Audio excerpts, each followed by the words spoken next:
Assalamualaikum warahmatullahi wabarakatuh.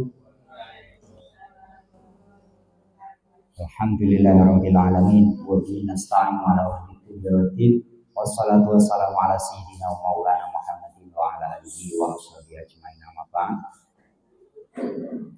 Bapak Ibu yang berbahagia, alhamdulillah di siang hari ini kita dapat melaksanakan kegiatan diseminasi tentang budaya positif. Bapak Ibu yang budiman dan sedang berbahagia, kita berharap hasil dari diseminasi ini kita dapat melanjutkan pemahaman ini dalam tindakan kita. Bapak Ibu, untuk mengawali biar tidak tegang selama 30 detik, saya mohon semuanya untuk tersenyum. 30 detik.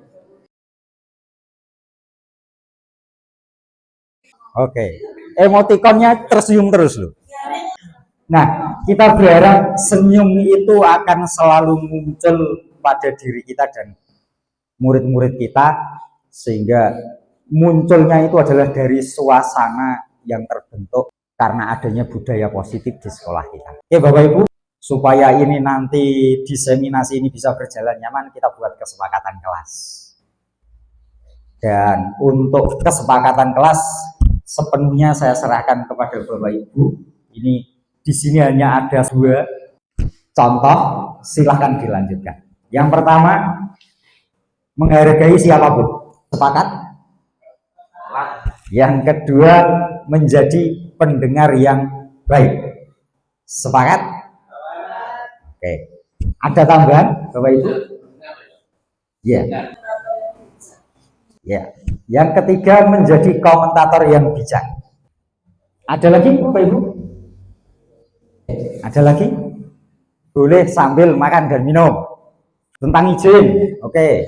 Jika izin ketika meninggalkan ruangan. Bapak Ibu, paling tidak dengan adanya kesepakatan forum ini akan membuat kita terjaga kenyamanan kita masing-masing di dalam forum ini. Kesepakatan forum diseminasi ini cukup. Yang pertama adalah menghargai siapapun, yang kedua menjadi pendengar yang baik, yang ketiga menjadi komentator yang bijak, dan yang keempat izin ketika meninggalkan ruangan. Bapak Ibu, yang akan kita pelajari pada diseminasi ini atau yang akan saya bagikan pemahaman yang sudah saya terima, diantaranya adalah tentang disiplin positif, kemudian motivasi perilaku manusia, keyakinan sekolah atau keyakinan kelas, kebutuhan dasar manusia, posisi kontrol restitusi, dan segitiga restitusi. Nah, sementara Bapak Ibu, seorang guru yang baik ini harus memiliki kemampuan dalam mewujudkan mewujudkan budaya positif di sekolah. Dan konsep-konsep inilah yang bisa kita gunakan untuk mewujudkan budaya positif.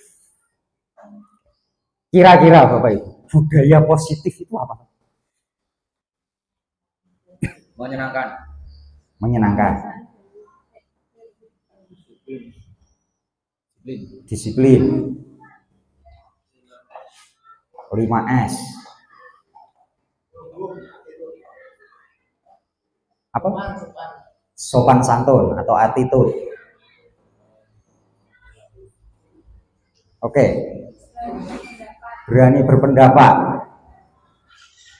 Ini adalah bagian yang Bapak Ibu sampaikan. Ini adalah mungkin menjadi sesuatu yang ingin kita budayakan di sekolah kita. Itu yang disebut sebagai, sebetulnya hal-hal yang Bapak Ibu sebutkan itu tadi adalah beberapa di antara nilai kebajikan yang jenengan yang menyebutkan itu meyakini bahwa nilai yang jenengan sebutkan itu adalah satu hal yang penting untuk tertanam pada diri murid.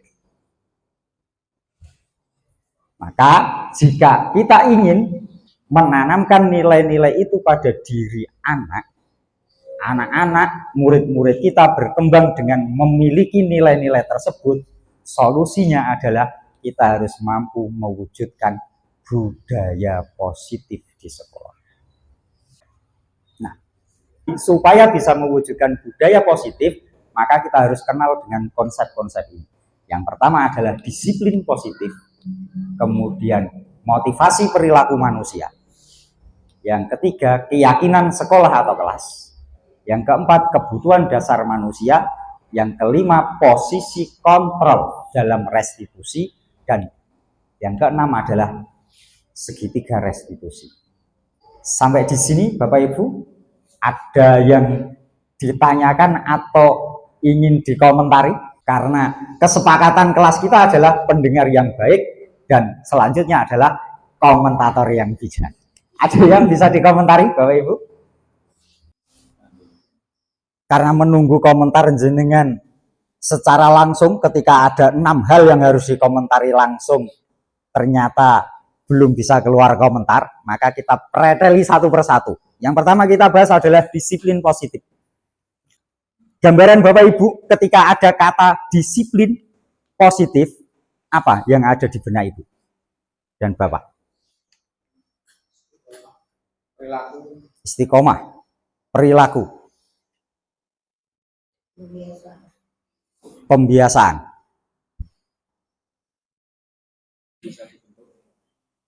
Bisa dibentuk.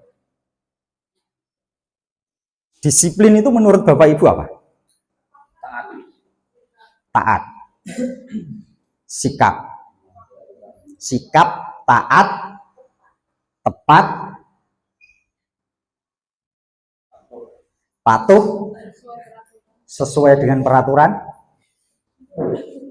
Oke, ini Bapak Ibu, disiplin yang selama ini kita pahami adalah selalu yang namanya disiplin itu adalah sikap yang kita kaitkan dengan kepatuhan terhadap peraturan yang ada.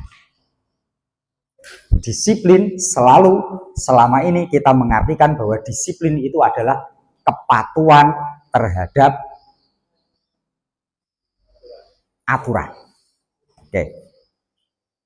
Itu disiplin. Namun disiplin yang kita sebutkan ini tadi, ini masih disiplin biasa dalam pemahaman kita selama ini. Dan ternyata Bapak Ibu, selama ini kita terjebak dengan miskonsepsi tentang disiplin itu. Maka yang terjadi kemudian adalah kita semakin berusaha untuk mendisiplinkan anak-anak. Apa yang terjadi? Pemberontakan. Semakin kita menekan anak-anak untuk disiplin, yang terjadi adalah pemberontakan. Hari ini mereka manut, besok mereka akan mengulang lagi. Selalu begitu. Atau minimal mereka manut ketika mereka masih di sekolah. Begitu mereka lulus, yang terjadi banyak di antara murid-murid kita yang kemudian lupa dengan yang namanya aturan. Kenapa? Karena yang mereka dapatkan adalah paksaan. Motivasinya muncul dari luar, dari orang lain. Mereka tidak pernah merasa butuh dengan peraturan itu. Mereka tidak pernah merasa butuh dengan yang namanya disiplin. Maka solusinya sekali lagi, dengan disiplin positif ini kita akan membentuk yang namanya budaya positif. Sehingga sesuatu itu tidak muncul dengan paksaan, tapi munculnya dengan kesadaran. Jadi disiplin positif ini adalah merupakan satu cara penerapan disiplin yang mengajarkan anak bertanggung jawab dan menumbuhkan kesadaran diri berdasarkan nilai-nilai kebajikan. Oke, coba kita bandingkan dengan pemahaman kita tadi tentang disiplin. sebelum menggunakan kata positif. Kalau disiplin tadi adalah ketaatan, kepatuhan pada peraturan. Hanya berhenti di situ. Tapi disiplin positif ini adalah satu cara untuk menerapkan disiplin yang mengajarkan anak bertanggung jawab dan menumbuhkan kesadaran diri berdasarkan nilai kebajikan. Bedanya ada di sini. Mengajarkan anak bertanggung jawab dan menumbuhkan kesadaran diri. Bukan mereka harus mengikuti aturan, tapi mereka sadar bahwa mereka harus bertanggung jawab. Dan alasannya adalah mereka tahu tentang nilai-nilai kebajikan. Yang nilai kebajikan itu beberapa diantaranya adalah yang Bapak Ibu sebutkan tadi. Istiqomah, terus apa tadi? Tepat, dan lain sebagainya.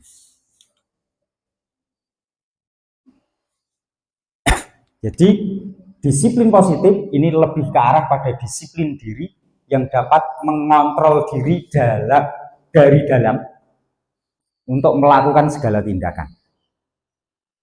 Jadi untuk menumbuhkan disiplin positif ini yang harus kita lakukan adalah membiasakan murid, membiasakan orang yang kita harapkan untuk memiliki kedisiplinan itu dapat mengontrol dirinya dalam melakukan segala tindakan. Alasannya adalah kenapa mereka harus mengontrol dirinya, karena mereka sadar tentang nilai-nilai yang harus dijunjung. Maka mungkin Bapak Ibu masih ingat di awal tahun ajaran lalu Pak Mudi pernah menanyakan ke Bapak Ibu di saat rapat, ya Bapak Ibu ada enggak nilai yang Bapak Ibu junjung, nilai yang Bapak Ibu yakini, kemudian Bapak Ibu ingin banget untuk menularkan nilai itu kepada anak.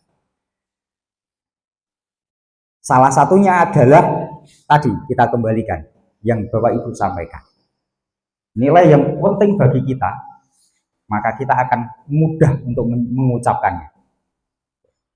Nilai apa yang jenengan yakin? Coba kita sebutkan satu saja nilai yang paling penting menurut Bapak Ibu. Satu nilai yang menurut Bapak Ibu paling penting untuk dipegang dan ditularkan ke orang lain, terutama kepada murid-murid. Monggo. Satu nilai dari belakang. Bu Nur. Moral. Bumi.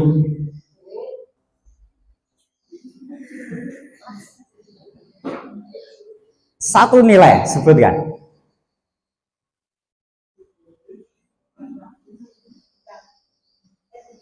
Etika. Moral, etika, akhlak. Sopan, santun. Kejujuran. Tidak iri.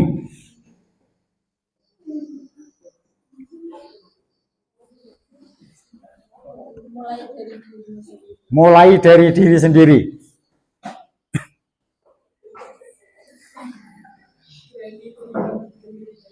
Berani berubah lebih baik.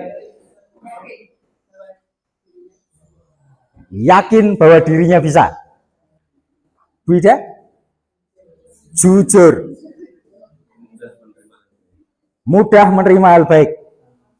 Tanggung jawab. Optimis. Niat yang kuat. Niat yang kuat. Kesederhanaan. Menghargai orang lain.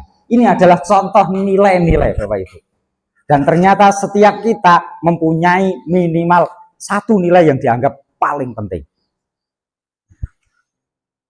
Dan ini yang akan kemudian mendasari, nilai-nilai ini yang kemudian mendasari seseorang bersikap untuk melakukan atau meninggalkan melakukan sesuatu.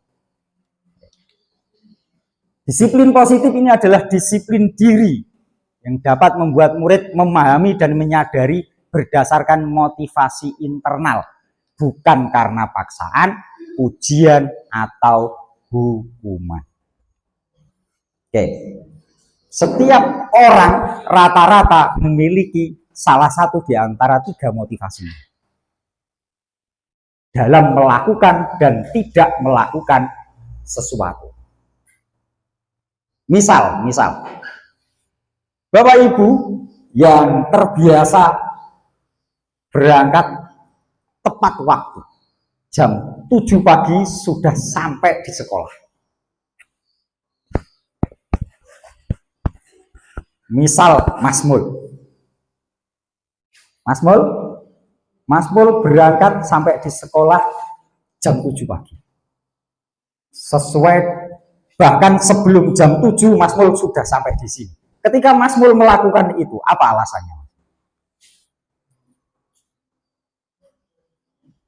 Apakah karena pengen mendapat ujian atau penghargaan, atau karena supaya tidak mendapatkan hukuman, atau karena terpaksa, atau karena yakin bahwa ini adalah sesuatu yang baik dan ini yang harus saya lakukan.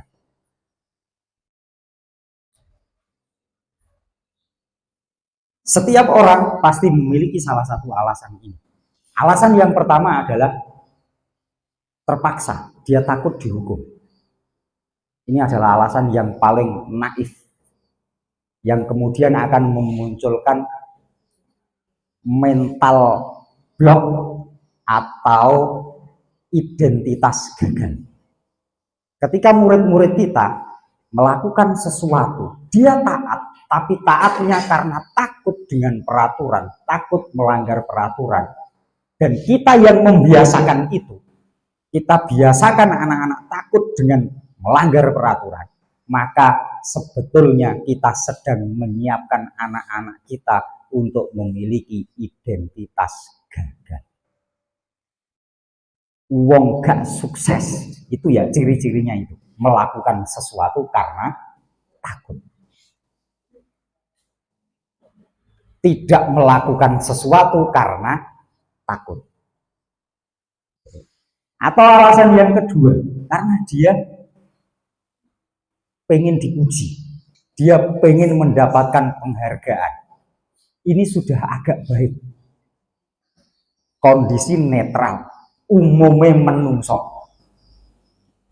Kondisinya netral. Tidak sampai menyebabkan identitas gagal. Tapi belum bisa mengangkat untuk benar-benar menciptakan identitas sukses. Alasan yang menyebabkan seseorang memiliki identitas sukses itu adalah ketika mereka tidak lagi melakukan sesuatu karena takut dihukum atau mengharapkan mendapatkan sesuatu imbalan berupa pujian atau hadiah atau apapun itu, tapi dia melaksanakan sesuatu karena dia yakin bahwa yang saya lakukan ini adalah benar. Aku ngelakoni ini benar. Dan setiap orang pasti akan beranggapan bahwa ini benar. Ini yang disebut kebajikan universal. Setiap orang tidak akan menolaknya. Contoh nilai disiplin.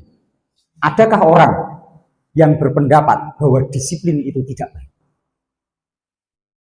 Setiap orang pasti yakin bahwa disiplin itu baik. Menghargai orang lain. Adakah orang yang tidak sependapat bahwa menghargai orang lain itu baik? Ini alasan yang harus kita tumbuhkan pada diri anak-anak. Oke. Selanjutnya Bapak Ibu, dari tadi kita ngomong nilai. Sebetulnya banyak sekali. Setiap lembaga ini sebetulnya memiliki kumpulan nilai yang diyakini. Dan untuk membatasi, Bapak Ibu, bahwa yang namanya nilai kebajikan yang kita gunakan untuk memotivasi, memberikan motivasi pada anak, memunculkan motivasi pada diri anak, ini adalah kebajikan yang sifatnya universal, bukan terbatas pada suku, bangsa, ras, golongan, agama, apalagi hanya kelompok-kelompok tertentu. Tapi kebajikan yang kita pakai adalah kebajikan secara umum. Itu. Dan salah satu lembaga yang memilih sudah dengan jelas memilih nilai-nilai yang dijunjung dan nilai-nilainya terdokumentasikan, salah satunya adalah Kementerian Pendidikan, Kebudayaan, Riset dan Teknologi Republik Indonesia, yang kemudian memunculkan istilah profil pelajar Pancasila, yang isinya adalah 6 karakter utama yang diharapkan oleh bangsa Indonesia. Setelah dilakukan penelitian, 6 karakter inilah yang dibutuhkan oleh bangsa Indonesia mulai hari ini sampai pada masa-masa berikutnya. Yang pertama adalah beriman, bertakwa kepada Tuhan Yang Maha Esa, dan berakhlak mulia. Maka tadi Bapak Ibu ada yang menyampaikan tentang moral, etika, budi pekerti. Ini masuk pada karakter atau profil pelajar Pancasila yang pertama ini. Yang kedua, mandiri. Bapak Ibu ada yang kira-kira tidak sepakat bahwa mandiri ini adalah nilai kebajikan? Adakah agama yang menolak kemandirian? Adakah bangsa yang menolak kemandirian? Adakah suku yang menolak kemandirian? Saya kira tidak ada. Kemudian berkebinekaan global. Berkebinekaan global. Bisa menerima perbedaan secara umum, mendunia. Bukan hanya perbedaan sekelompok kecil, tapi perbedaan mendunia. Kemudian bergotong royong. Ini adalah karakter yang melemah di sekolah kita. Hasil dari survei karakter, survei lingkungan belajar yang terkumpul di rapot pendidikan. Nilai gotong royong kita dinilai menurun. Kemudian kreatif. Ini yang menjadi nilai yang menjadi jargon kita selama ini. Betul? Kita sering mengklaim diri bahwa sekolah ini adalah gudangnya kreativitas. Namun, meskipun demikian, kita harus sadar bahwa rapot pendidikan mengatakan bahwa nilai kreativitas kita turun juga seiring dengan gotong royong. Kemudian yang selanjutnya adalah bernalar kritis. Ini adalah nilai penting yang menurut hasil penelitian Kemendikbudristek menjadi hal-hal yang menjadi kebutuhan bangsa Indonesia ke depan. Itu tadi nilai-nilai yang diyakini, yang kemudian akan menjadi alasan kenapa seseorang, kenapa murid-murid kita melakukan dan tidak melakukan sesuatu. Kemudian selanjutnya adalah motivasi perilaku manusia.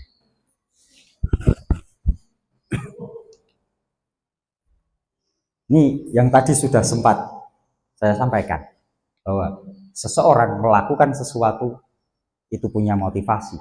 Yang pertama, menghindari hukuman atau ketidaknyamanan. Yang kedua, mendapatkan imbalan atau penghargaan dari orang lain.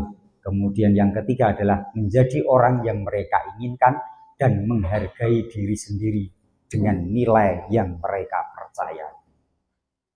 Seseorang itu akan sangat kuat karakternya ketika mereka melakukan segala sesuatu, alasannya adalah untuk menghargai dirinya sendiri karena dia memiliki keyakinan yang dia pegang.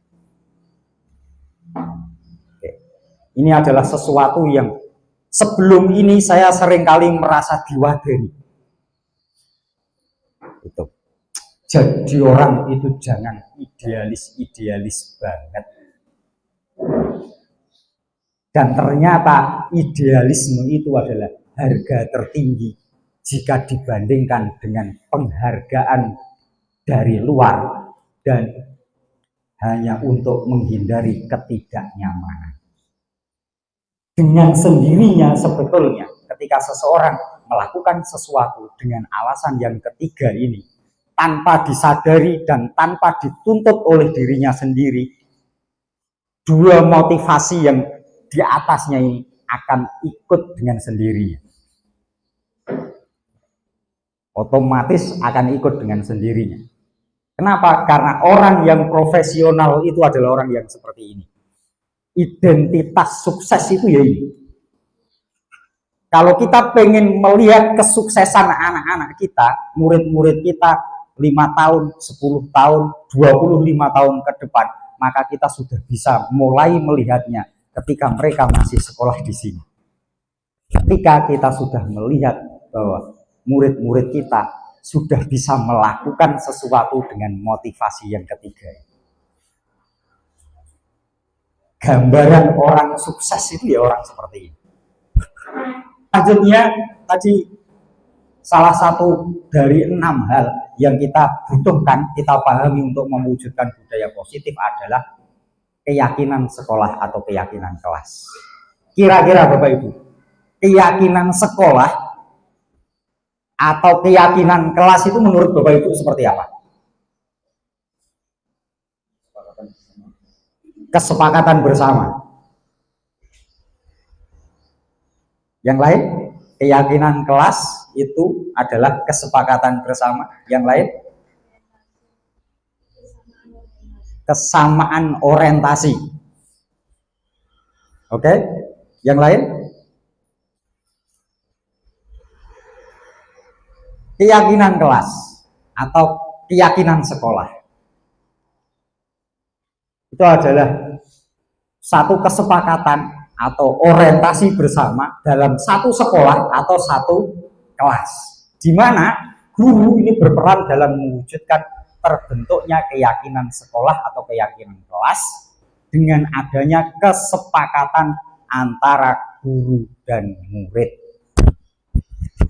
Contoh dari kesepakatan itu adalah ketika tadi kita memulai forum ini, saya meminta Bapak Ibu untuk bareng-bareng bersama-sama kita membuat kesepakatan kelas. Dari kesepakatan kelas tadi muncul yang namanya nilai. Nilai yang pertama adalah menghargai orang lain. Maka nilai menghargai orang lain ini yang kemudian disepakati menjadi keyakinan kelas. Peraturan sekolah, sekian banyak peraturan sekolah itu akan bisa diringkas sedemikian rupa. Kenapa kita harus bersepatu hitam dan berkaos kaki hitam? Semuanya harus seragam. Oke, coba kita bandingkan, Bapak Ibu. Ketika kita mengingatkan anak-anak, sepatu ini gak ireng, kasutnya ora ireng, mulai saling sih. Atau tiba-tiba ada anak yang datang sepatunya warna-warni, terus kaos kakinya pelangi, tiba-tiba diminta untuk push up. Dengan ketika kita punya kesepakatan di kelas. Oke, kita punya kesepakatan di tingkat sekolah bahwa kita harus berseragam. Alasannya adalah kita tahu bahwa kita harus, misalnya apa? Kenapa kita harus berseragam? Kenapa baju kita harus sama? Kesetaraan. Oke. Karena kita menjunjung kesetaraan. supaya yang ekonominya lemah tidak merasa terlalu berbeda dengan yang ekonominya kuat. Yang ekonominya kuat kemudian tidak terkesan menyombongkan diri di hadapan yang ekonominya lemah. Semuanya setara, sehingga ketika bergaul mereka akan cenderung lebih nyaman. Ini contoh. Jadi kesepakatan kelas ini nanti Bapak Ibu guru setelah terbentuk yang namanya keyakinan sekolah dan keyakinan kelas yang muncul dari kesepakatan yang disarikan dari aturan sekolah yang selama ini ada, sehingga Bapak Ibu kemudian akan berperan untuk mewujudkan terbentuknya keyakinan ini. Caranya adalah dimulai dari membuat kesepakatan kelas. Sampai di sini ada pertanyaan, Bapak Ibu?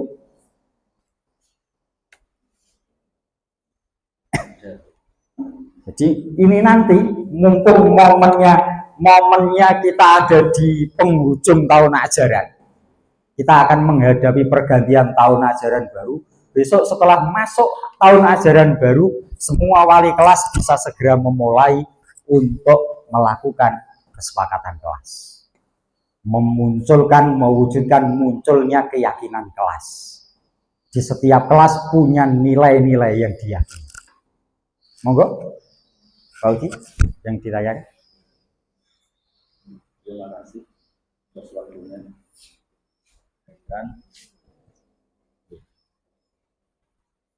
terima kasih dari beberapa uraian yang telah disampaikan dan beberapa hal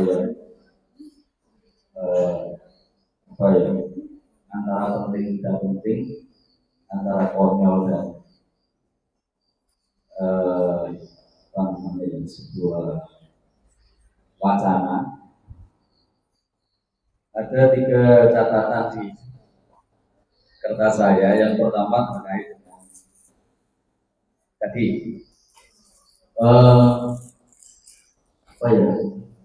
terkait dengan 3 motivasi ya, motivasi siswa.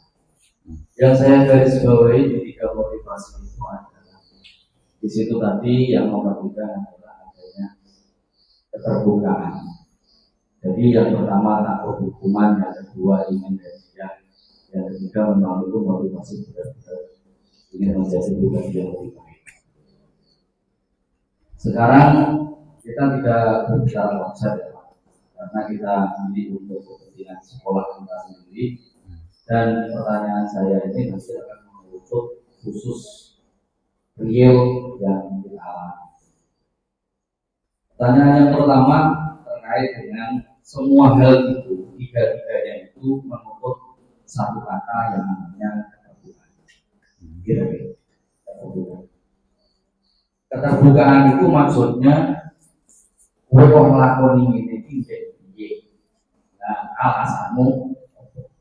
Semuanya hal 3 itu kalau tidak didasari oleh keterbukaan maka konsep tidak akan kita bisa memberikan perhatian yang pas seperti yang dia lakukan.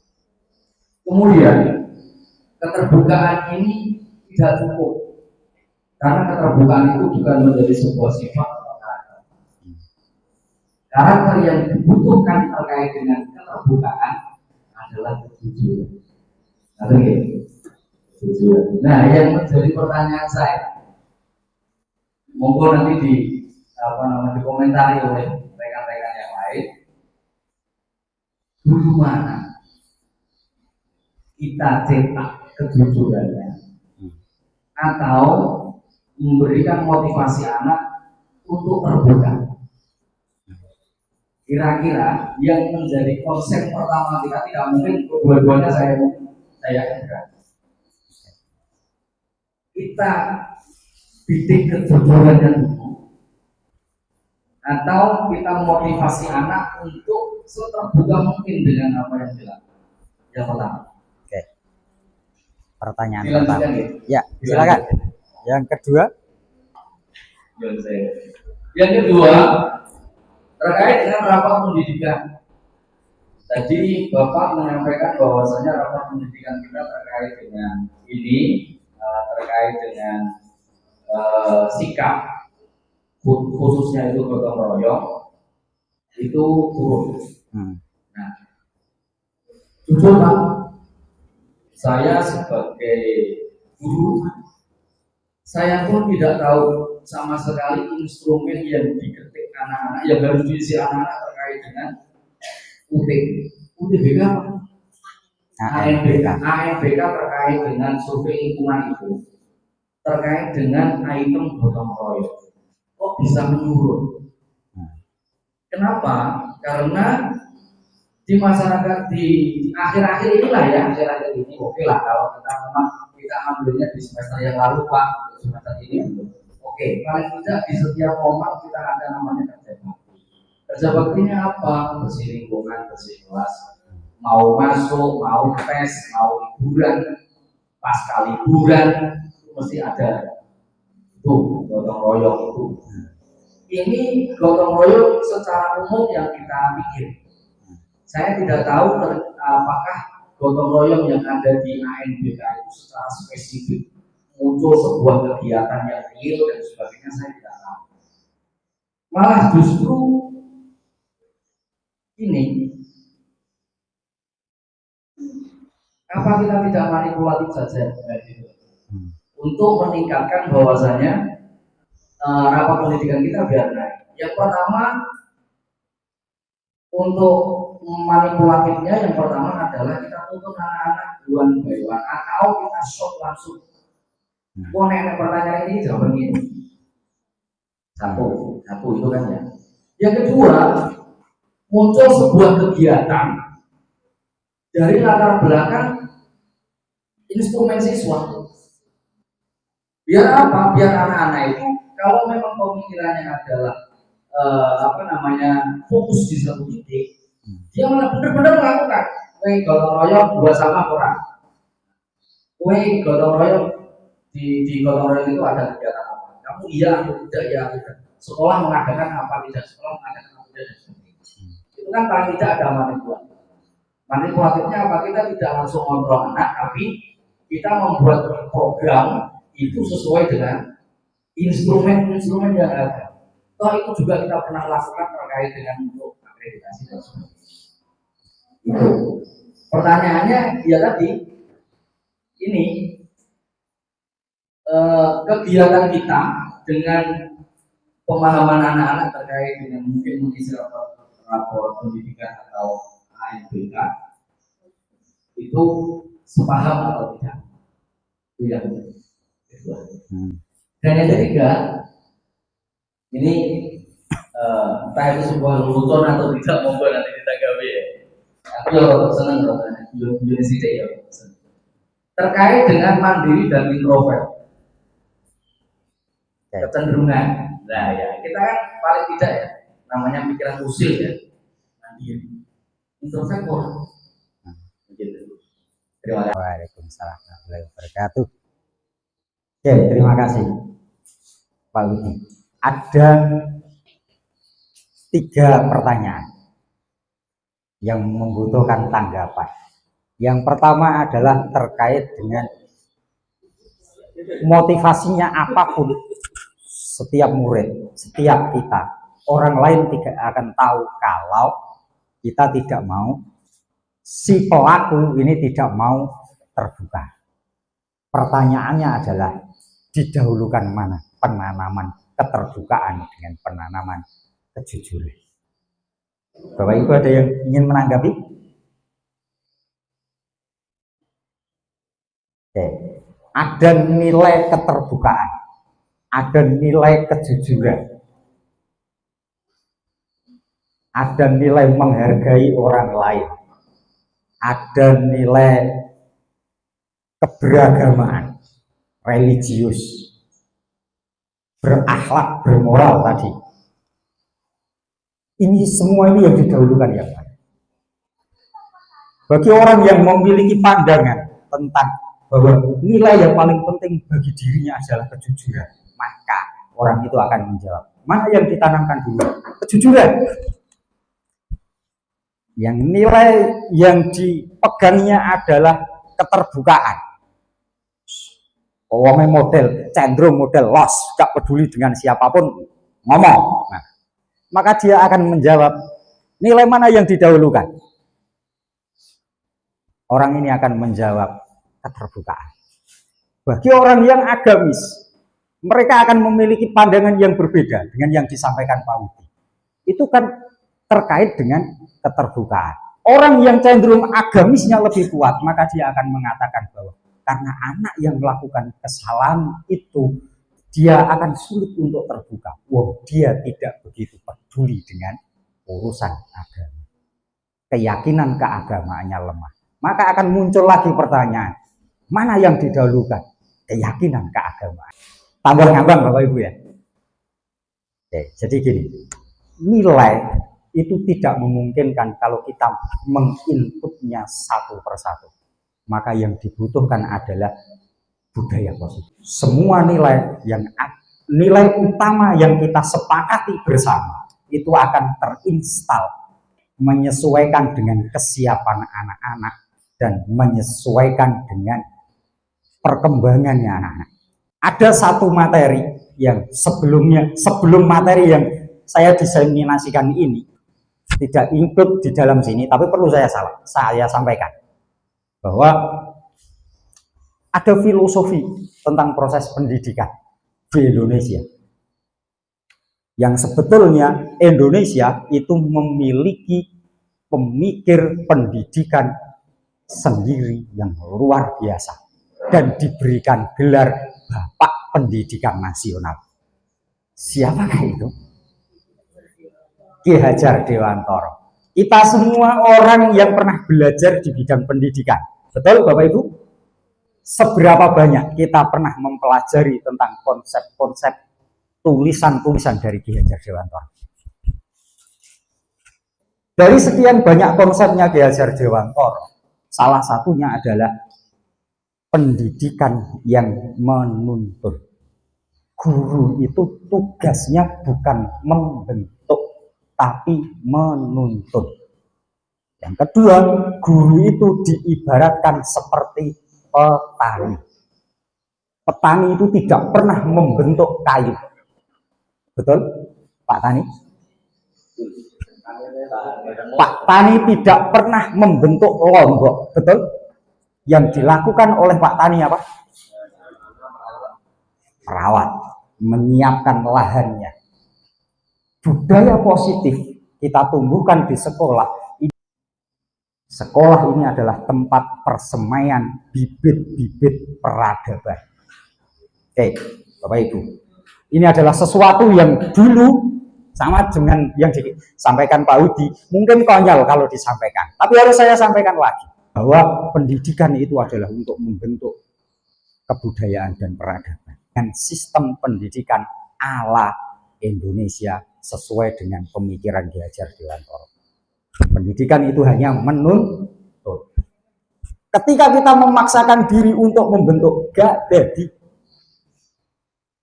Yang terjadi adalah iso-iso berkembang kerdil. Contoh, ada pohon ditumbuhkan, dirawat, tapi dipaksa dibentuk. Jadinya bonsai. Kerdil, bagus, indah, tapi kerdil. Dia tidak akan memiliki jiwa besar. Ini. Iya. Iya, mahal, tapi dia kan tetap loh. Nah, kerdil, tetap saja dia kerdil, meskipun mahal dia kerdil. Dia tidak memiliki nilai dari dirinya sendiri. Kalau kita bandingkan ke manusia, suksesnya manusia itu bukan berdasarkan berapa harganya dia dihitung dengan nominal, ya kan? Coba kita kembalikan ke teori 3 motivasi tadi. Harga termahal itu apa tuh? Harga diri. Kalau motivasi itu tadi, betul kan? Harga diri. Nah, ngomong tentang bahagia, Bapak Ibu, ngomong tentang bahagia. Nah, terus tujuannya pendidikan ini loh untuk apa Pak sebetulnya?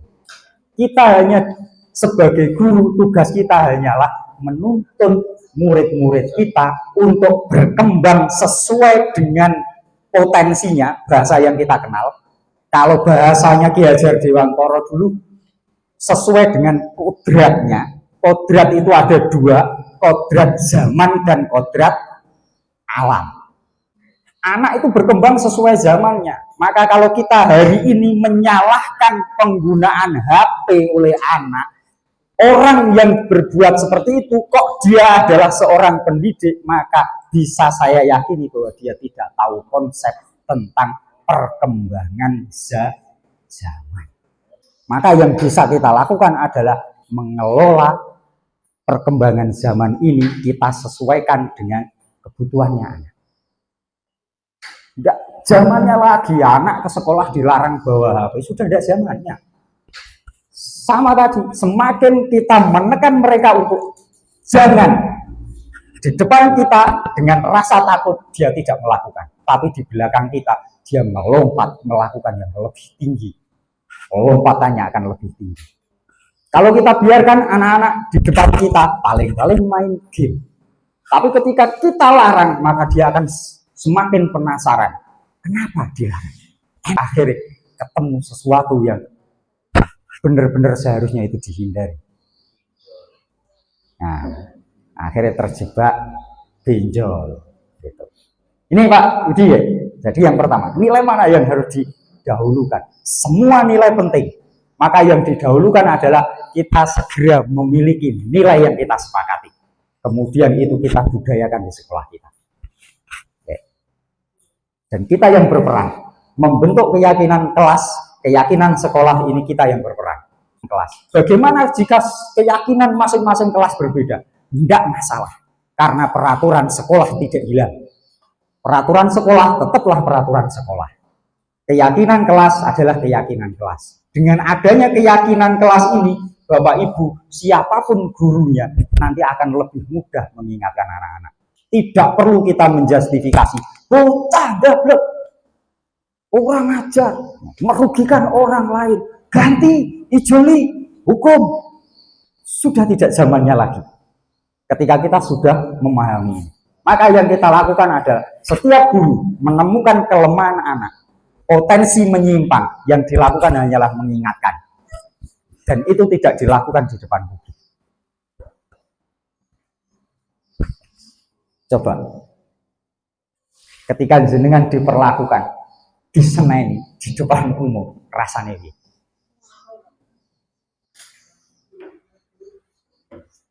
Gak punya, itu yang dialami oleh anak-anak. Maka yang harus kita lakukan adalah besunah-besuni. Meskipun itu di dalam kelas, pas rame, kita yang bisa mengondisikan kelas itu. Anak-anak kasih tugas, yang serius biar serius, yang tidak serius kita dekati. Dilus-elus. Alasanmu apa toleh? Dan seterusnya. Atau kita bawa anak-anak. Nanti setelah pelajaran, ikut saya bentar ya. Jam istirahat, temui saya sebentar ya. Bentar aja.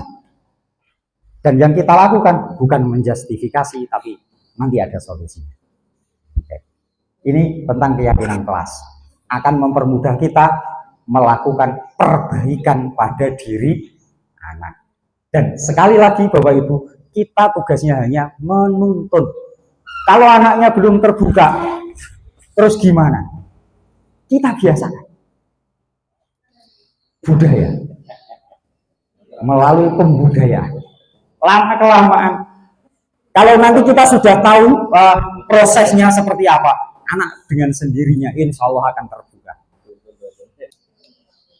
Keyakinan kelas, keyakinan sekolah ini adalah berupa pernyataan-pernyataan universal yang mudah diingat, dipahami, dan harus diterapkan di lingkungan sekolah.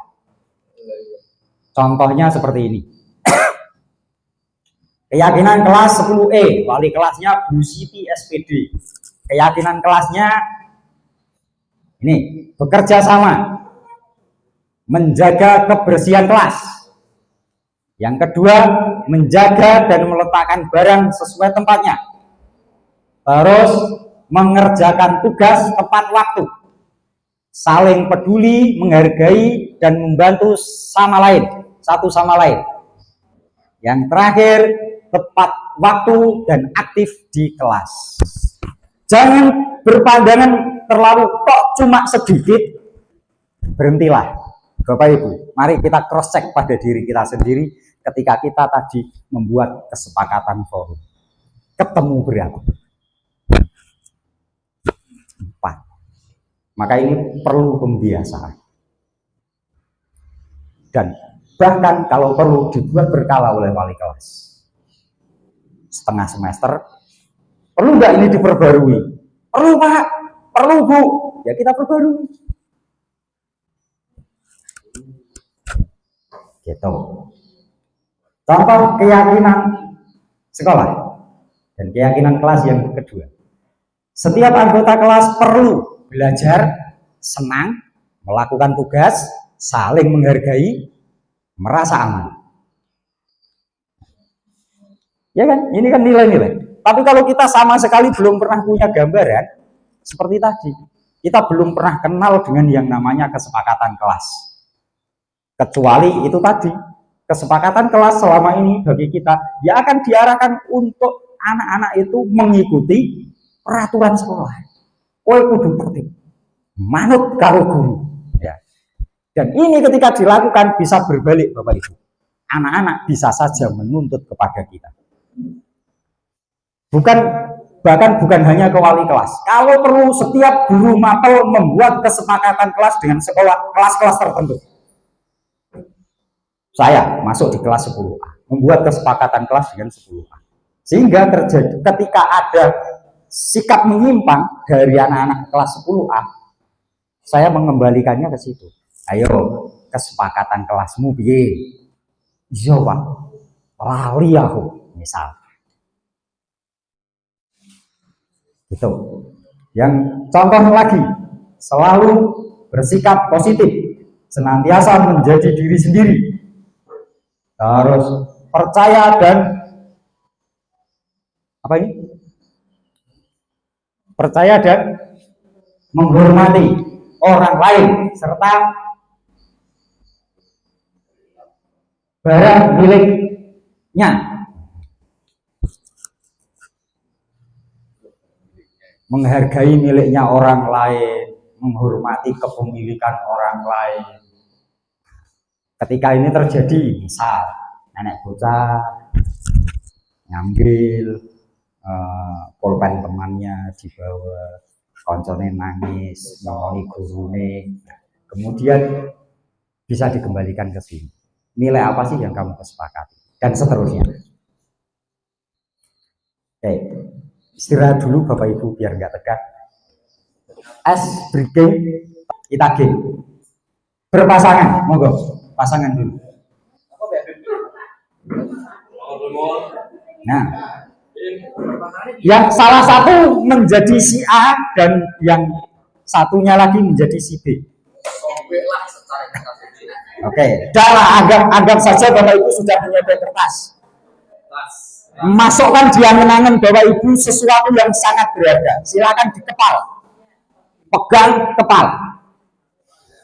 Teman sebelahnya silakan untuk berusaha membuka kepalan temannya ini dengan cara apapun. Si A tetap mempertahankan bahwa ini sesuatu yang berharga, ini milik saya. Oke, monggo. Si B silakan berusaha dengan cara apapun. Boleh dirayu, boleh diintimidasi,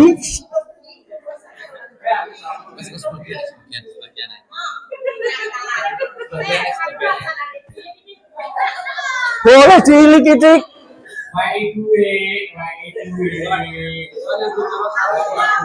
boleh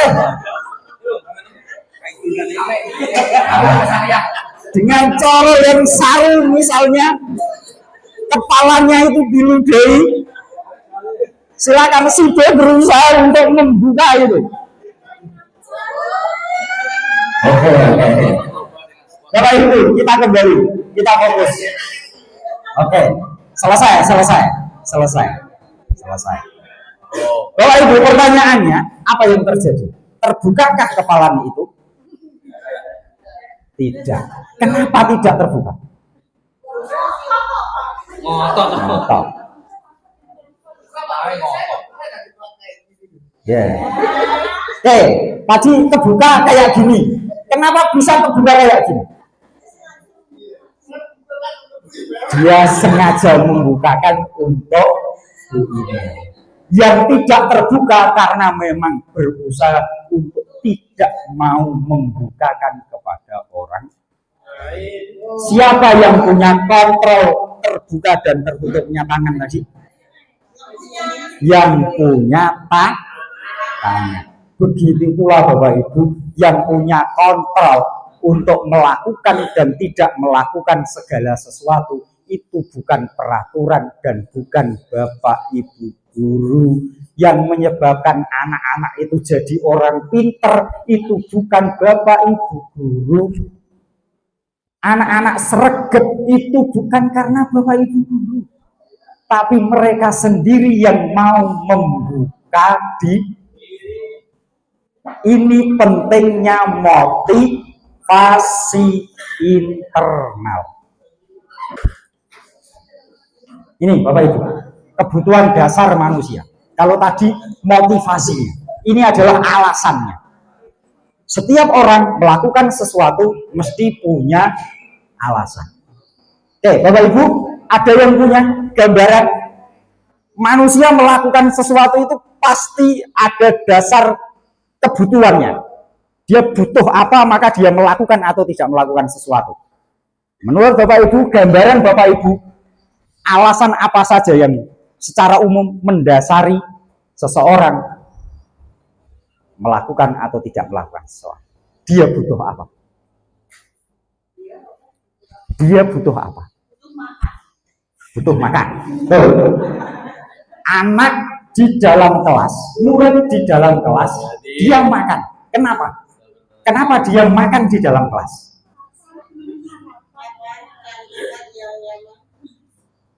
Dia di dalam kelas, pada saat belajar, dia tiba-tiba makan.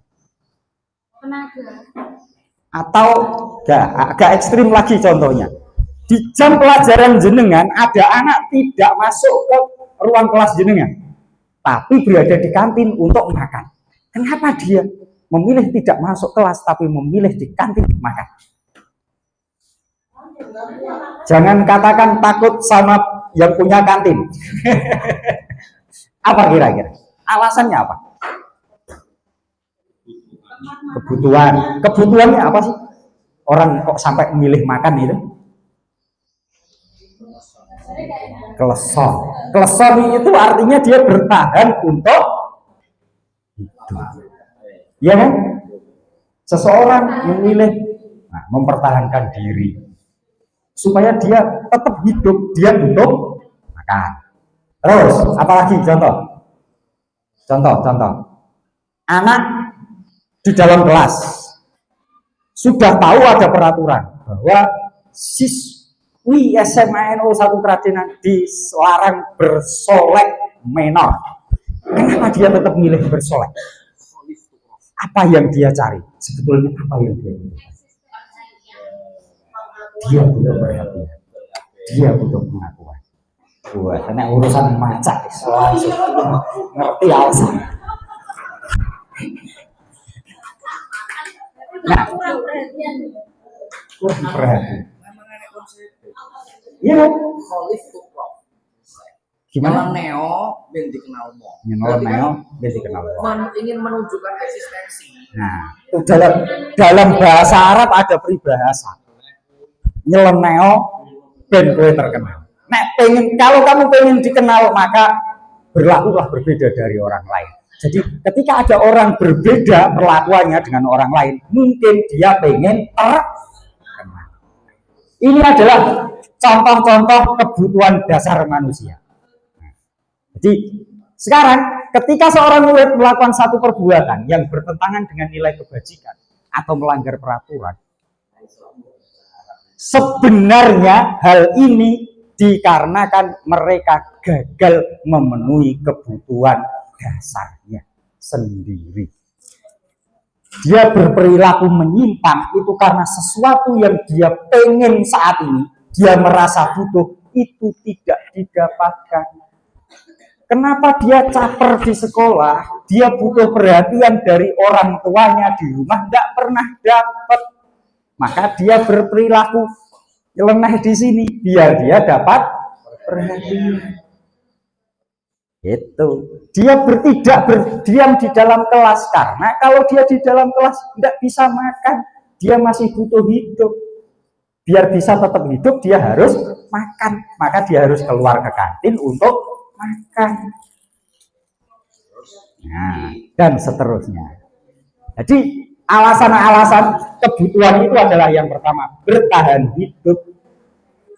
Yang dibutuhkan oleh orang nomor satu, bertahan. Tuh. Yang kedua, dia butuh kasih sayang dan diterima. Jadi enak bocah engki itu sebetulnya yang dia cari adalah ini. Dia mungkin butuh kasih sayang, dia butuh rasa diterima. Akhirnya dia bersikap nyeleneh. Yang ketiga, penguasaan, berkuasa. Setiap orang mesti pengen paling gua punya keinginan itu. Paling tidak dia bisa berkuasa atas dirinya sendiri. Ketika itu diganggu, dia tidak mendapatkan itu, dia tidak mendapatkan porsi untuk mandiri di rumah, dia akan mengekspresikan di tempat lain. Aku yang butuh bebas. Saya berhak mengatur diri saya sendiri. Lo siapa ngatur-ngatur gue? Gitu. Ini kebebasan. Lanjut. Terus kayak gitu gimana? Yang terakhir kesenangan. Atau kadang-kadang alasannya hanya pengen senang. Terus kalau anak-anak kita sudah tahu seperti ini, terus caranya gimana, Pak? Ya maklum, kita harus memaklumi. Ada anak salah, biasa ngono kuwi. Aku untuk kabar. Napa, Pak? Di ini jere kowe nang warung kok. Apa ayo. Kemudian dia akan menyampaikan, anu Pak, kula ndek ngeten-ngeten. Ora masalah. Gak masalah. Rumrah. Kok kowe men salah? Aku kepala sekolah, guru agama pisan. Jerene yo tau mondok, yo tau salah. Ya, misalnya. Maka dia akan punya keyakinan. Oh iya ya. Dengan begitu, maka pertanyaannya Pak Budi tadi, terus bagaimana supaya anak ini bisa terbuka? Kita pancing dengan kata-kata ini tadi. Kita mulai memberikan yang namanya netralisir terhadap anak. Wesok salah itu biasa. Dia akan mendapatkan posisi, dia merasa ini orang yang di hadapan saya ini percaya dengan saya, tidak berbahaya pada saya. Dia tidak akan menyerang. Ya, kalau anak datang tiba-tiba, memang melompat pagar ya? Dengan nada yang begitu dibandingkan dengan, ayo, aku demeng untuk kabar, penang pojokane wah apa? Ngapunten Pak, kula lompat pagar. Lah ngono ki apa lah? Teng warung, Pak. Lah kenapa yang warung ada yang dadak melompat pagar? Teng mriki gak penak, Pak, gak iso udut. Kula teng mriko kalih udut. Misal, dia butuh kebebasan. Walah kowe pengen bebas oleh. Nggih, Pak. Kita tuntun kemudian. Kita sudah ketemu. Satu yang kita harus ketemu, mereka mau jujur alasannya apa. Padahal sebetulnya Bapak Ibu, saya yakin Bapak Ibu semua, ketika anak-anak melakukan sesuatu, karena varian masalah yang ada di satu sekolah itu tidak akan jauh berbeda hari ini dengan kemarin, maka alasan intinya sebetulnya kita sudah tahu. Betul? Anak melompat pagar, mesti harus marung rono. Jadi sebetulnya akan lebih mudah. Oke, kita lanjut. Studi kasus. Contoh, Bu Zulaikha, guru wali kelas 10, sedang bingung menghadapi ulah salah satu murid di kelasnya, Tommy. Beberapa anak telah mengeluh Tommy yang seringkali meminta bekal makan siang mereka dengan paksa. Jika Anda menghadapi situasi seperti Bu Zulaikha, apa yang akan Anda lakukan? Menurut Anda, kira-kira apa alasan Doni melakukan ini? Tommy apa Doni ya? Tommy. Coba. Apa yang jenengan lakukan ketika mendapat laporan dari anak-anak bontote dijaluk Tommy? Dimakan gratis. Alasannya Tommy apa? Su gak di duit. Alasannya Tommy kira-kira lesu gak duit. Terus apa yang Anda lakukan? Subsidi makan gratis. Langsung diberi subsidi makan gratis.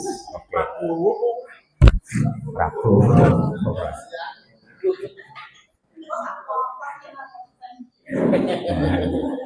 Itu terus dilepon tagihan. Diberikan makan siang gratis, tapi masuk tagihan. Ada solusi? Mencari tahu alasan Tommy. Nah, kira-kira menurut jenengan, apa kira-kira alasan Tommy melakukan itu? Dua. Tidak punya orang tua. Tidak punya orang tua. Tidak punya uang saku untuk beli makan. Oke. Ada yang lain? Nek ngono, makane Tommy sing porsinya kakean. Sehingga gampang lesu. Yang keempat, karakternya Tommy yang suka rese njaluk inggone kancane. Anak itu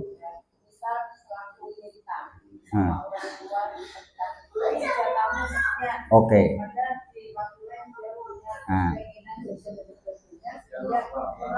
Terlalu dibatasi oleh orang tua, akhirnya mengekspresikan. Oke. Alasan Tommy yang mungkin yang pertama adalah karena dia lapar dan orang tuanya tidak membawakan bekal makan siang. Bisa juga dia memang tidak punya orang tua atau memang ekonominya lemah, maka dia tidak berangkat diberikan bekal. Maka kebutuhan dasar yang sedang berusaha dipenuhi oleh Tommy adalah bertahan hidup, survival. Alasan yang kedua karena dia merasa senang temannya jadi memperhatikan dia. Dia sebetulnya hanya caper. Nek dene rese ngono kan terus terkenal, dapat perhatian. Ketika temannya melaporkan tindakan itu pada gurunya dan gurunya memberitahu orang tuanya sehingga orang tuanya jadi memperhatikan dia, maka kebutuhan dasar yang sedang dipenuhi Tommy adalah kebutuhan akan kasih sayang dan rasa diterima. Aslinya dia mau pengen Pak utawa mboke diceluk nang sekolahan. Sehingga kok nek nang sekolahan dia dijak omongan karo Pak le sini. Bocah itu kadang mau diloroi Pak nang sekolah sampai Pak sini. Dia bangga ketika ada respon dari orang tua. Saking gak tahu direspon, isu dekne tangi turu Pak wis gak enek, wis budal direm. Awan dekne mulai mae ijek petan nanggone tanggone. Dekne budal. Ekstra muni nih, tolong baru. Mulai wong tuane wis kesel. Mboke ribut nang pawon isa-isa unen-uneni anake. Gremeng perkara bojone gak mulih-mulih. Dan lain sebagainya. Maka dia tidak pernah mendapatkan tempat waktu untuk dia mendapatkan perhatian. Oke. Alasan yang ketiga karena temannya jadi takut dia dan menuruti keinginannya. Maka sebetulnya Tommy sedang berusaha memenuhi kebutuhan dasarnya akan kekuasaan. Dia hanya berusaha supaya temannya takut. Dia ketok kodang, geng, koncone wedi manut mbek dhek. Itu. Enak ya? Ada kan? sok-sokan di kelas, celuk guru BK lagi nang ruang BK wis nangis. Alasan yang keempat adalah karena dia merasa bosan dengan bekal makanan yang dibawakan ibunya. Karena ibunya selalu membawakan bekal yang sama, maka dia ingin mencoba makanan temannya yang beraneka ragam. Dia belajar bebas. Itu kawan lahir gelap. Alasan yang kelima karena dia ingin melakukan iseng saja. Dia menikmati ekspresi wajah teman-temannya. Jadi konsolnya berdiskusi dulu terus merengut, dia senang, lucu. Komedi yang paling lucu adalah mempertontonkan kesusahan orang lain. Jadi ekspresi temannya itu jadi lucu. Mereka konco seneng, melu seneng, konco susah tambah seneng. Oke, ini berarti yang dicari adalah kesenangan. Tuh Bapak Ibu.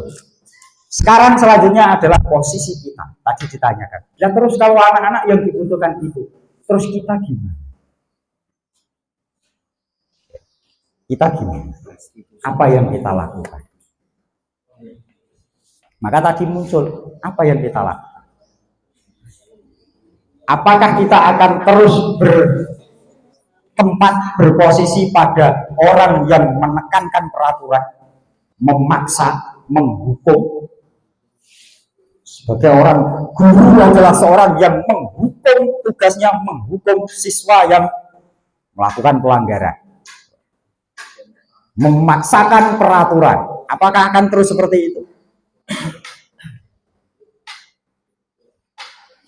Dari penjelasan yang sudah, masihkah kita pantas untuk menempatkan diri sebagai seorang pemaksa dan penghukum secara umum?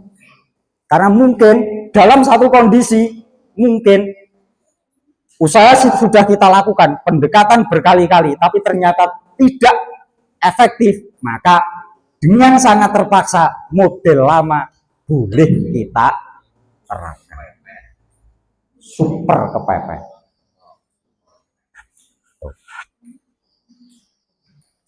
Maka gambarannya adalah seperti ini, Bapak Ibu. Model posisi yang diambil oleh seorang guru ketika menghadapi siswa yang memiliki masalah adalah yang pertama sebagai penghukum, hukuman. Yang kedua membuat rasa bersalah, membuat rasa bersalah. Yang ketiga sebagai teman, yang keempat sebagai pemantau, yang kelima sebagai manajer. Seorang guru sebagai penghukum ini akan cenderung dia langsung mengambil tindakan tanpa berhidup.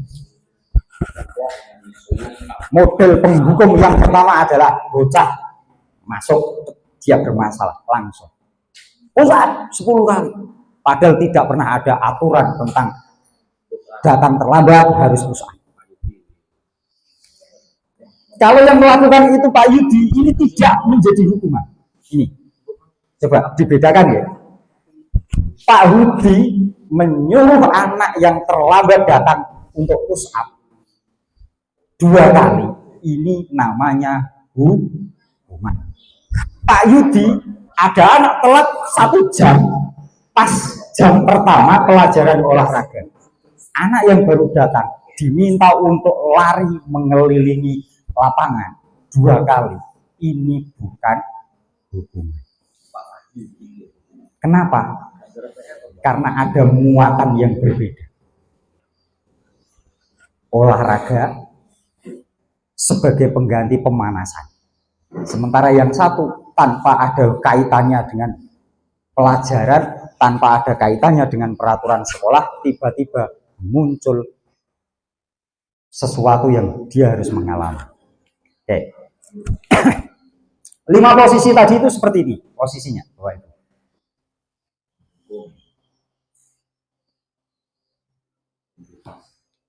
Ini identitas gagal. Yang kedua ini identitas sukses. Identitas gagal ini muncul dari luar dirinya sendiri. Alasannya, motivasinya adalah menghindari hukum. posisi penghukum dan pembuat bersalah ini sangat tidak menguntungkan, karena yang muncul hanyalah identitas gagal. Selama yang kita terapkan adalah hukuman dan membuat rasa bersalah, maka hasilnya adalah identitas gagal. Oke. Guru berbuat sebagai penghukum itu adalah menghardik, menunjuk-nunjuk, menyakiti, menyindir. Ini adalah sesuatu yang menyakitkan, baik fisik maupun mental. Guru berkata, kalau kamu tidak melakukannya, awas ya, rasakan. Mengancam, mengintimidasi. Kemudian hasilnya adalah memberontak, menyalahkan orang lain, dan berbohong. Ketika anak diperlakukan seperti ini, maka yang muncul adalah memberontak, menyalahkan orang lain, dan berbohong. Golek konco. Kau ini. Karo sapa? Pulau ngeten iki sing marahi kae. Kasus yang kemarin. Sengaja sapa? Sengaja kae, Pak. Aku ki cah alim. Wah. Sing bayari cah kae. Nah, selalu seperti itu. Kemudian kaitannya dengan dunia berkualitas. Murid akan meletakkan guru di luar dunia berkualitas.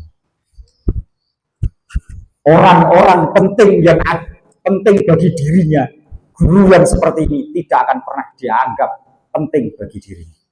Yang akan masuk menjadi perhatiannya, dunia yang paling nyaman kanggo iku sing piye adalah yang di dalamnya ada Pak Iki, Bu Iki, dan guru yang model seperti ini selamanya tidak akan masuk dalam prioritas anak. Kemudian pembuat rasa bersalah.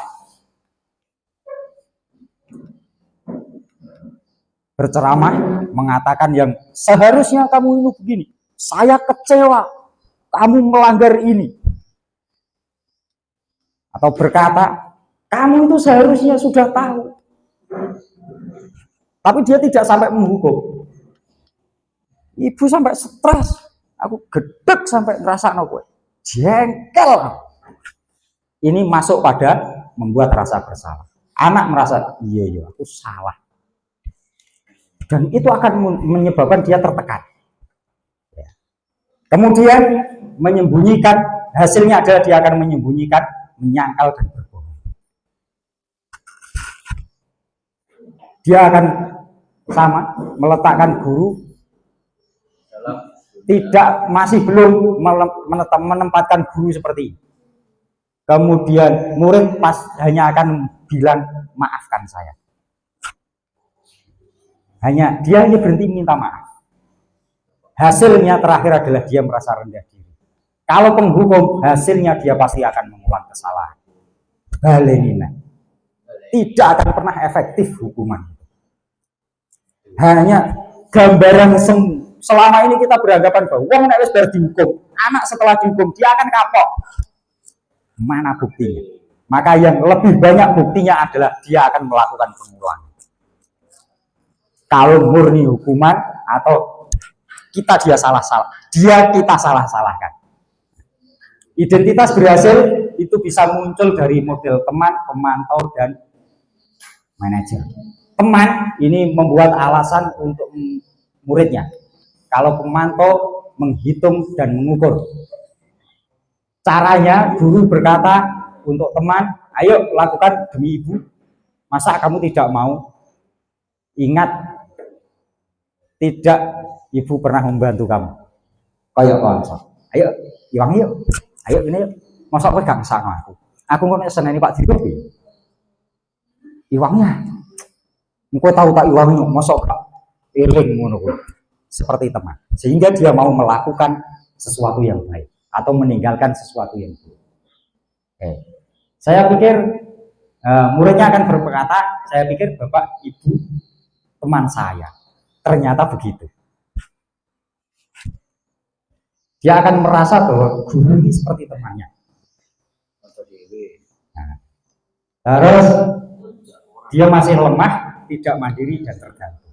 Dia mau melakukan kalau ada yang aja-aja. Gak enak sengaja aja dia tidak akan bertindak. Pemantau, dia akan menghitung, mengukur, dengan menanyakan aturannya piye. Kemudian menyesuaikan diri, apa peraturannya, pertanyaannya, hasilnya adalah anak akan menyesuaikan diri bila diawasi. Kalau tidak diawasi, lali balik. Tapi murid sudah meletakkan peraturan dan hukuman ini di dunia berkualitas. Dia sudah menganggap penting adanya peraturan dan hukuman. Oke.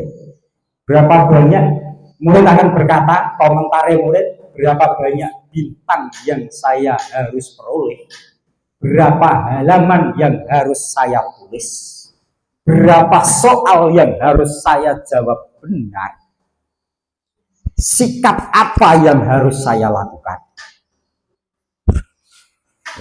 kemana saya harus melangkah. Mereka harus bertanya dulu seperti itu. Kemudian ini masih menitik beratkan pada sanksi atau hadiah untuk dirinya.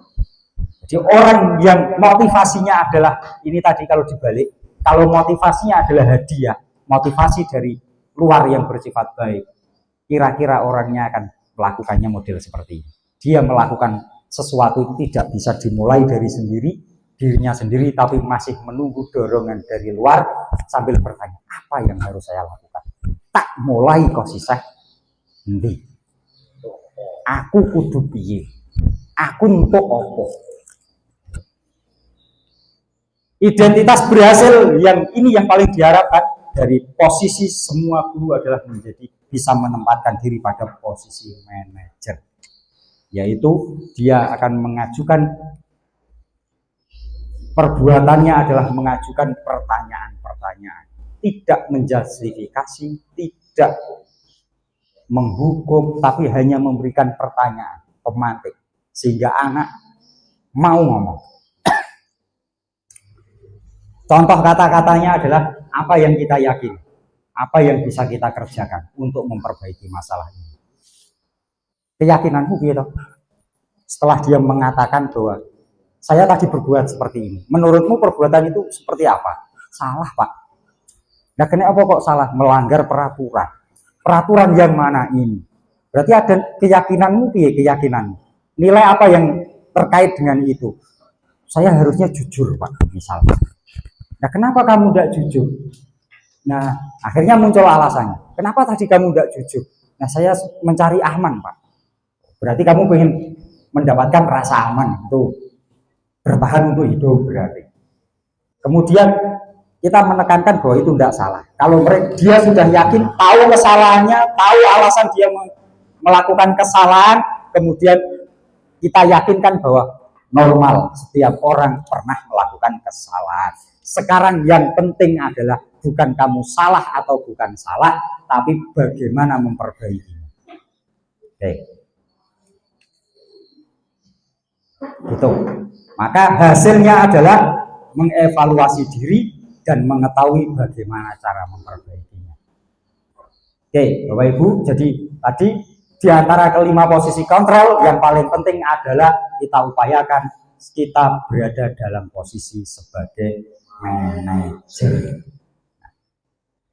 Sebagai manajer kita bisa berbuat sesuatu bersama murid, mempersilahkan murid bertanggung jawab, mendukung murid agar tidak menemukan solusi, Kemudian selain itu posisi manajer ini mengacu pada restitusi yang dapat menjadikan murid sebagai manajer bagi dirinya sendiri. Akhirnya anak bisa mengontrol dirinya sendiri. Sekali, dua kali, tiga kali kita lakukan restitusi, dia akan mampu mengelola dirinya sendiri. Nek duwe masalah carane piye, dia akan ketemu dengan sendirinya. Oke. Prakteknya bimbingan konseling, kalau dulu kita pakainya istilah itu, sekarang ini untuk melakukan perbaikan, kalau kita memang benar-benar pengen punya murid yang baik, maka kita tidak usah nunggu melakukan tindakan harus wali kelas. Dari awal tahun kita sudah bersepakat, kalau ada anak yang melakukan satu tindakan salah, maka guru mapel bertindak dulu. Sekali, dua kali guru mapel tidak mempan, maka baru ke wali kelas. wali kelas sekali, 2 kali tidak mempan, baru ke guru BK. Maka sebetulnya kalau sistem itu berjalan, lebih bisa diyakini permasalahan siswa itu akan selesai dari awal, gak kedelarung-delarung. Tuh Bapak Ibu. Nah, terus caranya gimana membeka anak sementara kita bukan guru BK? Singkatnya dengan segitiga restitusi. Kita melakukan 3 tahapan ini boleh selang-seling.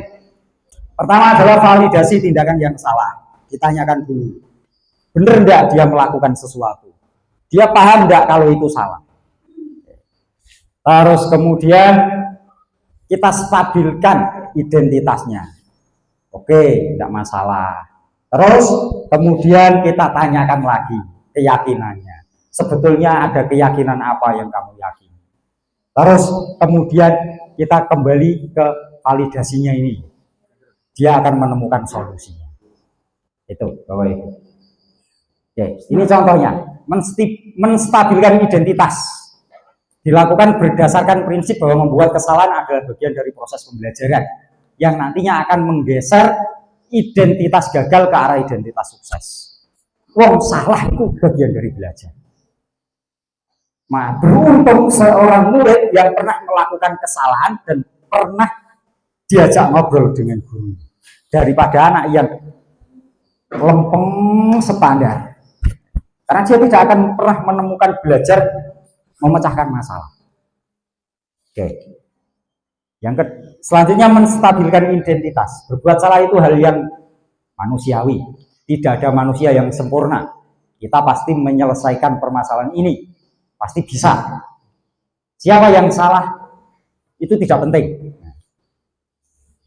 Kalau kamu menyalahkan dirimu sendiri terus-menerus, apa kamu bisa bersikap baik pada dirimu sendiri? Jangan larut dengan kesalahan. Kadang-kadang anak itu melakukan satu kesalahan karena kadung dicap. Itu hanya keberlanjutan dari kesalahan awal. Kemudian validasi tindakan. Tindakan yang salah dilakukan berdasarkan prinsip bahwa setiap perilaku berupaya memenuhi satu kebutuhan, sehingga guru atau orang tua akan bergeser dari pemikiran stimulus respon menjadi proaktif. Bukan lagi kilo panganan, terus kemudian anak merespon makan. Tapi dengan seperti ini, dia akan memilih melakukan sesuatu sesuai dengan kebutuhannya sendiri. Validasi tindakan yang salah lagi masih, kamu pasti punya alasan mengapa melakukannya. Apa yang penting bagi kamu? Kamu boleh tetap berusaha menjaga sikap itu, tapi tambahkan sikap yang lain yang baru. Oke, gue pengen berpuasa, berusaha untuk selalu menang di kelas, itu betul. Tapi hargai orang lain dong. Sepakat? Sepakat. Caramu gini. Dia dapat solusi sendiri. Maukah kamu belajar cara lain untuk mendapatkan yang kamu butuhkan? Kemudian menanyakan menanyakan keyakinan dilakukan dengan memberi pertanyaan bermakna kepada murid atau anak untuk memunculkan motivasi secara intrinsik sehingga mampu mengaitkan keyakinan dengan tindakan yang salah.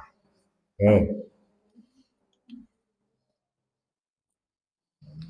Itu Bapak Ibu, proses restitusi itu kira-kira seperti itu, dan sebetulnya saya sudah punya video untuk praktek restitusi yang kemarin yang jadi aktornya adalah Soleh. Sudah saya sediakan.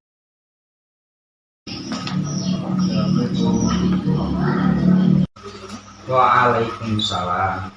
Silakan duduk, Mas Soleh. Ya.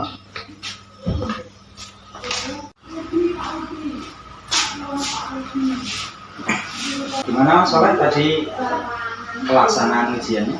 Lancar? Alhamdulillah lancar Pak. Sempat belajar tadi malam? Sempat, tapi cuma sebentar. Ya, meskipun sebentar kan. masih ada kesempatan untuk belajar.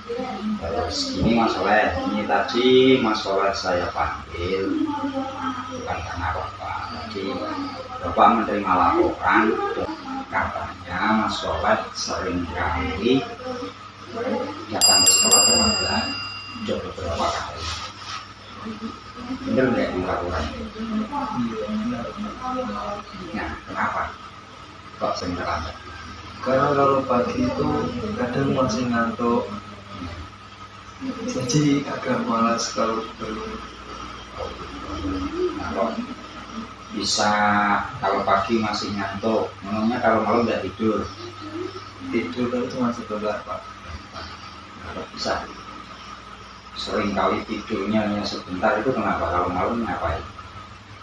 Kadang kalau malam itu kartuan itu, terus habis itu pulang itu kadang ngopi, jadinya pulangnya agak terlambat. Terus menurut Mas Soleh setelah haduan itu ngopi dulu akhirnya pagi ngantuk itu gimana? Sebenarnya nggak sekolah terlambat. Sebenarnya itu salah Pak. Yakin itu salah? Ya, Ini gini Mas Soleh, ceritanya Mas Soleh ini tadi benar atau salah bagi Bapak pagi itu tidak penting. Toh setiap orang pasti juga pernah mengalami kesalahan.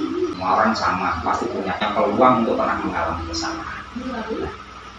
Terus alasan kamu sebetulnya apa sih? karena kalau kaburan itu bisa dekat dengan teman-teman, lebih senang gitu Pak. Tuh, jadi alasan kamu mencari kesenangan. Iya. Oke, jadi ini ya Mas, ya sesuatu yang benar. Rasa senang itu adalah salah satu kebutuhan. Hampir setiap orang pasti ingin mendapatkan apa yang disenangi. Tapi banyak cara yang lain kan. Terus kira-kira ada nggak cara lain yang lebih efektif dan lebih baik supaya kamu tetap mendapatkan rasa senang itu dan sekolah kamu juga tidak terganggu? Ada di sekolah juga dapat kumpul dengan teman-teman.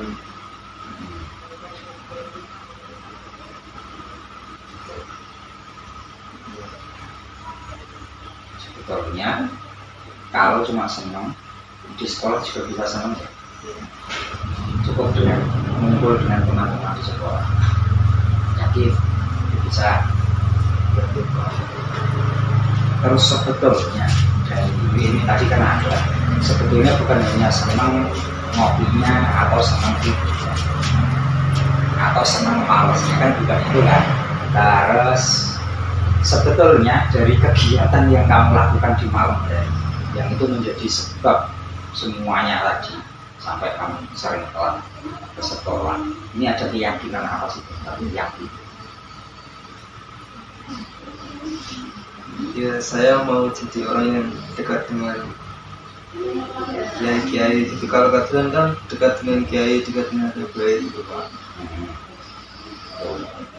Jadi kamu pengen dekat dengan para kiai, para ulama, para habaib gitu ya, biar hidupmu lebih agamis gitu kira-kira. Iya Pak. Oke.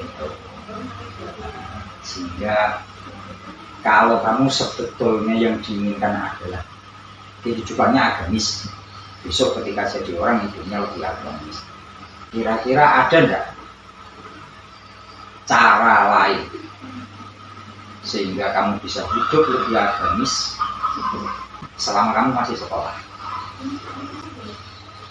Ya paling mengaji, terus mengembangkan kegiatan kita di sekolah gitu Pak. Kira-kira setelah kita ketemu seperti ini apa yang akan dilakukan? Ya, saya tidak akan mengulangi berangkat telat, bangun siang. Kalau di kaburan langsung pulang. Jadi bisa seperti itu. Silakan kami memperbaiki dirimu sendiri dengan cara yang tadi sudah kami. Semua orang pernah mengalami satu kesalahan dan setiap orang bisa sebetulnya merubah sikapnya sendiri. Perubahan itu dimulai dari dirinya sendiri. Kalau orangnya tidak mau berubah, itu masalah ya.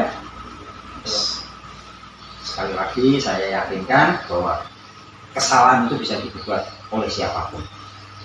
Namun setiap orang bisa memperbaiki ketika dia punya keyakinan bahwa dia mampu.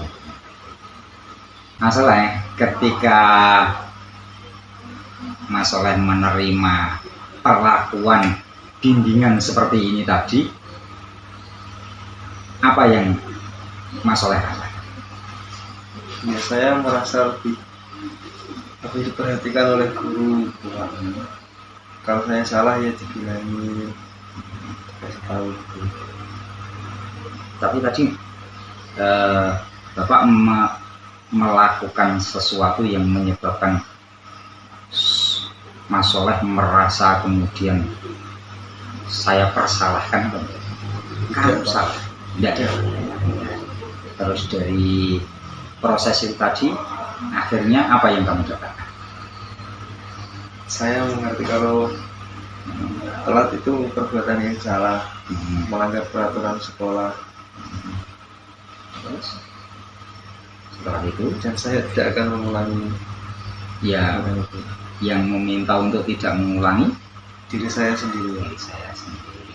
Kenapa tidak ingin mengulanginya lagi? Karena itu melanggar peraturan sekolah. Dan untuk dirimu sendiri, Saya yakin diri saya akan menjadi lebih baik kalau saya mengikuti peraturan-peraturan sekolah. itu terima kasih Mas Soleh atas kehadirannya. Silakan untuk bisa kembali bersama. Kan nanti kalau Bapak Ibu pengen belajar lebih tentang restitusi, silahkan cari video-video untuk bahan percontohan. Selanjutnya, seorang guru yang baik itu harus memiliki kemampuan dalam mewujudkan budaya positif di sekolah yang dapat dijalankan melalui konsep-konsep tadi. Kita harus paham bahwa perlu yang namanya disiplin positif, disiplin yang muncul dari motivasi internal. Setiap manusia punya motivasi, kita harus sadar tentang itu dan sampai bisa menerapkan segitiga restitusi. Terima kasih Bapak Ibu, semoga diseminasi ini bermanfaat bagi kita. Ada tanggapan dari Bapak Ibu? Saya dulu, saya itu belajar didaktik metodik dengan menggunakan asas dasarnya miliknya, prinsipnya Imam Ghazali. Imam Ghazali itu berpendapat bahwasanya kullu mauludin yuladu alal fitrah fa innama abawahu yuhawidanihi au yunassiranihi au yumajjisani. Oke, intinya konsep fitrah. Bahwasanya anak lahir itu seperti kertas putih. Oke. Nah, kalau di di Ki Hajar Dewantara itu kan berkodrat. Oke. Ini gimana ini? Ambil tengahnya bagaimana? Fitrah dan kodrat sebetulnya sama. Fitrah dan kodrat itu bentuk blueprint, cetak biru, belum cetak tebal, bahan. Yes. Supaya lebih mudah lagi, buku latihan nulisnya anak-anak sudah ada enggak. Kalau kita pengen anak-anak itu baik, yang kita tebalkan ya yang baik. Kuncinya sebetulnya dua-duanya dari dua konsep ini sama, bahwa kita itu mengusahakan, istilahnya apapun, orang dewasa apakah dia memiliki kontrol penuh? Tidak. Orang yang lebih dewasa hanya menuntun anak-anak, menuntun muridnya untuk menuju arah yang dituju. Dan arah itu saya lebih sepakat dengan model bahwa arah itu sebetulnya sudah ada. Sekosong apapun kertas, di situ sudah ada jalurnya. Tinggal Bagaimana kita menuntun ke jalur yang kanan terus. Orang ke kanan itu mungkin juga dia belok ke kiri. Ini kalau pengen anak ini selalu ke kanan, ya biasakan dia dituntun, diberikan kalimat-kalimat yang positif, petunjuk-petunjuk yang positif. Ketika kamu menjadi orang sukses, maka bersyukurlah. Kalau dia hanya mendapatkan kamu harus sukses, ketika dia sukses, dia bingung. Apakah dia harus bersyukur atau dia kufur? Atau bahkan dia merasa bahwa dirinya sebagai Tuhan. Kalau dia ke kiri terus, maka akan semakin negatif. Begitulah kira-kira. Jadi kodratnya manusia itu sudah blueprint, sudah diatur oleh Allah. Tinggal milih. Disitulah kira-kira tempatnya manusia itu punya nilai ibadah dan membangkang atau maksiat. Sehingga dia harus disebut maksiat. Kata dasarnya aso arti lainnya adalah kutuk. Nek maksiat itu dipentung. Nah, itu kalau ya konsepnya hukuman tadi. Gitu, Bapak Ibu. Jadi sebetulnya sama, konsep apapun akan mengarahkan pada kita pada menuntun anak-anak menjadi manusia yang kita harapkan dan menjadi harapan bangsanya. Prosesnya untuk membenahi kesalahan-kesalahan pada diri anak, tawarannya adalah segitiga restitusi. Demikian. Masih ada tanggapan? Oke, monggo. Terima kasih. Saya tadi sama apa ya? Keyakinan kelas.